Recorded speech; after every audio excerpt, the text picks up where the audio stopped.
আজকে হাজবেন্ড সেই ভাইরাল মহব্বত শরবতটা বানিয়ে খাওয়ালো আর এত মজা হয়েছিল। হাজবেন্ডের হাতের শরবতটা কিন্তু খুবই মজা হয়। আসসালামু আলাইকুম, সবাই কেমন আছেন? আশা করি ভালো আছেন। আমিও ভালো আছি। প্রতিদিনের মতো একটা নতুন ভিডিও নিয়ে আপনাদের সাথে হাজির হলাম। দেখতে দেখতে কিন্তু 14টা রমজান চলে গেল। আর মাত্র কয়টা রমজানই আছে। কার কিভাবে রমজানগুলো যাচ্ছে অবশ্যই কিন্তু কমেন্টস করে জানাবেন। আর কে কিভাবে এবার ঈদের শপিংগুলো করবেন সেটাও জানাবেন। আর এই তো এখানে অনেকটাই লেট হয়ে গিয়েছে। ভাবলাম যে আজকে কি রান্না করব, খুলেই পারতেছি না, মানে মাথায় ঢুকতেছে না কি রান্না করব। এদিকে আসরে রক্ত হয়ে গিয়েছে, মানে নামাজ পড়তে যাচ্ছে বাপ ছেলে।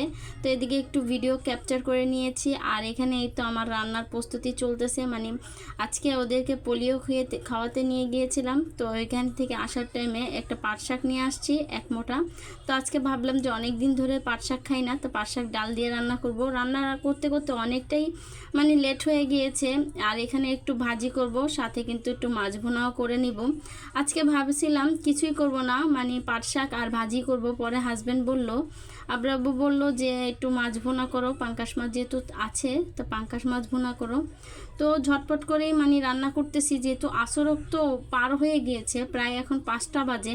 মানে দুই চুলা এত ঝটপট করে রান্না করতেছি, মানে কি বলবো আপনাদের সাথে। আর মানে শেয়ার করতে পারিনি, মানে ইফতারের ভিডিওটা। আর প্রতিদিন কিন্তু ইফতারের ভিডিওটা শেয়ার করতে মনেও চায় না, সবাই কিন্তু দেখতে দেখতে কিন্তু বোরিং হয়ে যায়।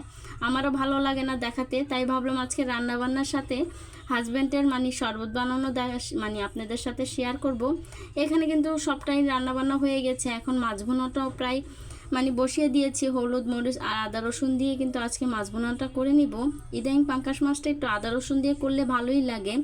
আর এই তো সুন্দরভাবে মশলাটা কষিয়ে নিয়েছি। আর একটু ভিডিও কিন্তু আপনাদের সাথে শেয়ার করতে পারিনি, মানে ভুলে গিয়েছিলাম। মানে এত তাড়াহুড়া করতেছি, এদিক দিয়ে ইফতার আয়োজন করতেছি, এদিক দিয়ে মানে রান্না করতেছি, সব দিক দিয়ে মানে একদম মাথার তাল মিলে গেছে। এদিক দিয়ে হাজব্যান্ডও চলে আসছে, মানে আব্বু নামাজ পড়ে চলে আসছে।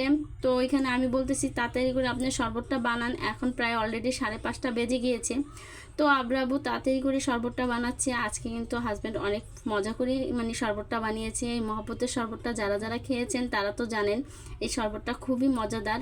আর রোজার টাইমে কিন্তু এই শরবতটা খেলে খুবই তৃপ্তি লাগে। আব্বু গত বছরও খাইয়েছিল, আজকেও মানে বানিয়েছে। গতকালকে বানানোর মানে প্ল্যান ছিল, গতকালকে ওনার একটা কাজ ছিল, তো উনি চলে গিয়েছে আর বানাতে পারেনি।